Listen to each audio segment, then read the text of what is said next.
आप एक एडवेंचर करते करते एक जादूगर के इलाके में पहुंच चुके हो जिसने आपको धोखे से जहर खिला दिया है। और इस जहर से छुटकारा पाने की एक दवाई एक बड़ी सी चट्टान पर है जहां पर कोई भी इंसान चढ़ नहीं सकता।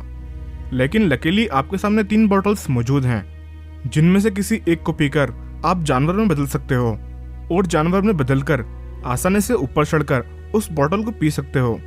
तो आपको कौन सा जानवर बनना चाहिए ताकि आप उस चट्टान पर जाकर जहर से छुटकारा पाने की दवा पी पाओ? Option A eagle, B mountain goat और सी मंकी। आपके पास जवाब देने के लिए 10 सेकेंड्स हैं।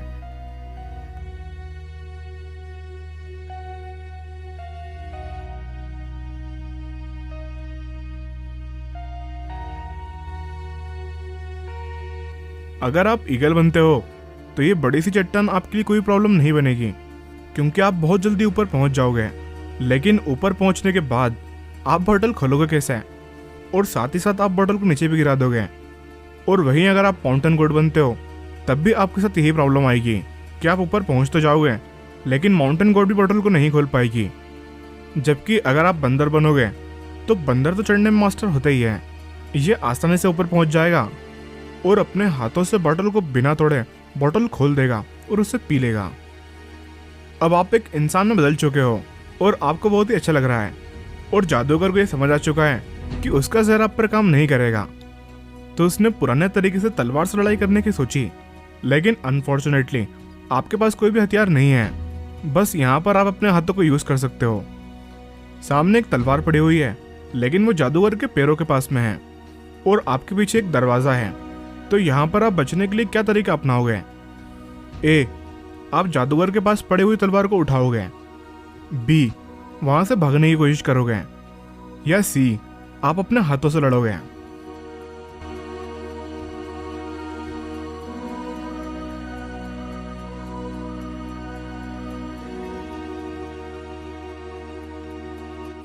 अगर बात करें ऑप्शन सी की, यानी कि आप अपने हाथों से लड़ोगे, तो इसके लिए आपको मार्शल आर्ट का एक्सपर्ट होना जरूरी है। नहीं तो एक तलवार के सामने हाथों से लड़ना सुसाइड करने के बराबर है। और अगर आप ऑप्शन ए को चूज करके नीचे पड़ी हुई तलवार को उठाओगे तो जादूगर आपको आसानी से मार सकता है। इसलिए सबसे अच्छा तरीका यही है कि आप वहां से भाग जाओ क्योंकि दरवाज़ा आपसे ज़्यादा क्लोज है। और इनकेस अगर जादूगर आपके पीछे भागेगा तो आप दरवाजे तक जल्दी पहुंचकर दरवाज़ा बंद कर सकते हो। अब दौड़ते दौड़ते आप एक खुले मैदान में पहुंच चुके हो और आप देख रहे हो कि बहुत तेज बिजली कड़क रही है और आप ये देख रहे हो कि बिजली जमीन से टकराना शुरू हो गई है। तो बिजली से बचने के लिए आप क्या करोगे? ऑप्शन ए, आप जमीन पर पीठ के बल लेट जाओगे। बी, आप एक बड़े से पेड़ के नीचे जाकर खड़े हो जाओगे। या सी, आप अपने पंजों के बल जमीन पर बैठ जाओगे।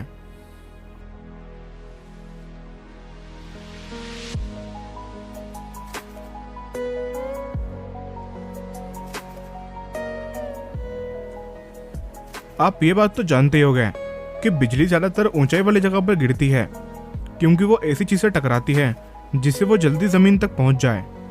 इसलिए एक पेड़ के नीचे खड़े होना अपनी मौत को दावत देने के बराबर है।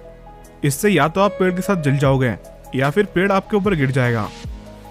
इसके अलावा अगर आप ऑप्शन ए चूज करते हो यानी कि जमीन पर लेटते हो तो ये भी एक बहुत बड़ी बेवकूफ़ी है क्योंकि इससे आप बिजली को गिरने के लिए ज़्यादा बड़ा टारगेट बन रहे हो। लेकिन इसके अलावा अगर आप अपने पंजों पर बैठते हो जो कि ऑप्शन सी है तो आप ज़मीन से बहुत कम कनेक्टेड हो जिससे बिजली आपके ऊपर गिरने का चांस बहुत कम हो जाता है। और तीनों ऑप्शन में से यही एक इकलौता ऑप्शन है जिससे आप बच सकते हो। बहुत देर तक इंतज़ार करने के बाद आप बिजली से तो बच गए लेकिन इतनी देर तक वेट करने की वजह से जादूगर ने आपको पकड़ लिया है। उसने जादू से आपकी चारों तरफ एक पिंजरा बना दिया है और आपके पास बाहर जाने का कोई रास्ता भी नहीं है। लेकिन इसके अंदर वो सभी चीज़ें मौजूद हैं जिससे खाना बनाया जा सकता है। और इस जादूगर ने खाने के लिए 3 ऑप्शन रखे हैं जिनमें से एक चूज करके वो आपको जिंदगी भर खाना पड़ेगा। तो इन तीनों में से कौन सी चीज़ है जिसे खाकर आप हेल्दी भी रहोगे और लंबे टाइम तक जिंदा भी रह पाओगे? Option A potato, B soybean या सी सलाद।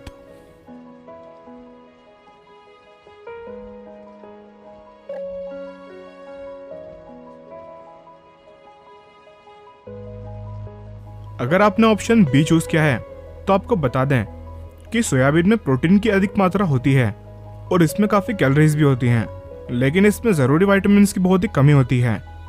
और एक इंसान को हेल्दी रहने के लिए 13 विटामिन और 9 अमीनो एसिड्स की ज़रूरत पड़ती है। सोयाबीन में सभी तरह के ज़रूरी अमीनो एसिड्स होते हैं, लेकिन जो 13 विटामिन जीने के लिए ज़रूरी हैं वो बहुत ही कम मात्रा में पाए जाते हैं। और इन विटामिन की कमी होने की वजह से आप बहुत बड़ी बीमारियों का शिकार बन सकते हो और साथ ही साथ इससे आपकी नसों को और मसल्स को भी बहुत नुकसान पहुंचेगा। और वहीं अगर आप सलाद खाते हो तो इससे भी सेहत के लिए बहुत अच्छा माना जाता है, लेकिन इसे भी बहुत ज़्यादा खाने के बावजूद भी आपकी कैलोरीज पूरी नहीं होंगी और सलाद में कैलोरीज भी बहुत कम होती हैं, जिसके चलते आप बहुत जल्दी मर जाओगे। इसलिए इन तीनों में सबसे बेस्ट ऑप्शन है पोटैटोज़।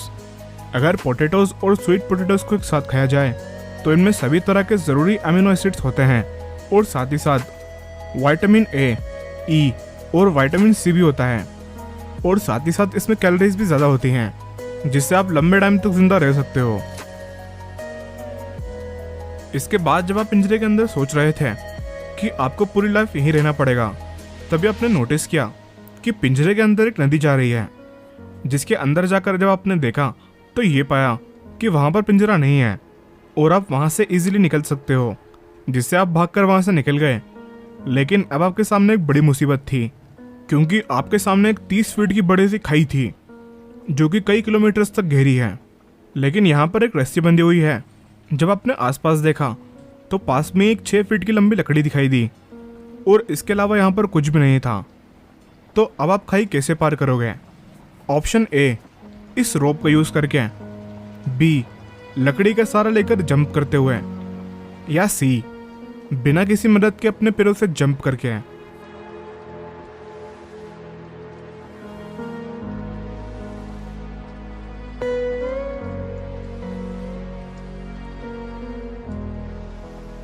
अगर आपने ऑप्शन सी चूज किया है तो आपको बता दें कि सबसे लंबी जंप लगाने का वर्ल्ड रिकॉर्ड 29.36 फीट का है। और अगर आपको लगता है कि आप वर्ल्ड रिकॉर्ड तोड़ सकते हो तो आप ये ऑप्शन चूज कर सकते हो। लेकिन अगर आप ऑप्शन बी को चूज करके इस लकड़ी का सहारा लेकर जंप करने का सोच रहे हो तो आपको बता दें कि जंप करने के लिए साइज में बहुत ही छोटी है। और दूसरी बात कि इसको देखकर कोई भी कह सकता है कि आसानी से टूट जाएगी। तो अंत में आपके पास ऑप्शन ए बचता है, जिसमें आपको इस रोप का सहारा लेकर दूसरी तरफ जाने की कोशिश करना पड़ेगी। लेकिन इसके लिए आपको रस्सी पर चढ़कर करतब दिखाने की जरूरत नहीं है। आप इस रोप पर अपने पैरों को क्रॉस करके अपने हाथों से रोप को पुल करते हुए खाई पार कर सकते हो। तो दोस्तों, आपने कितने क्वेश्चन का सही आंसर दिया नीचे कमेंट करके हमारे साथ शेयर जरूर करना। वीडियो पसंद आया हो तो लाइक करना और इससे ज़्यादा से ज़्यादा शेयर करना।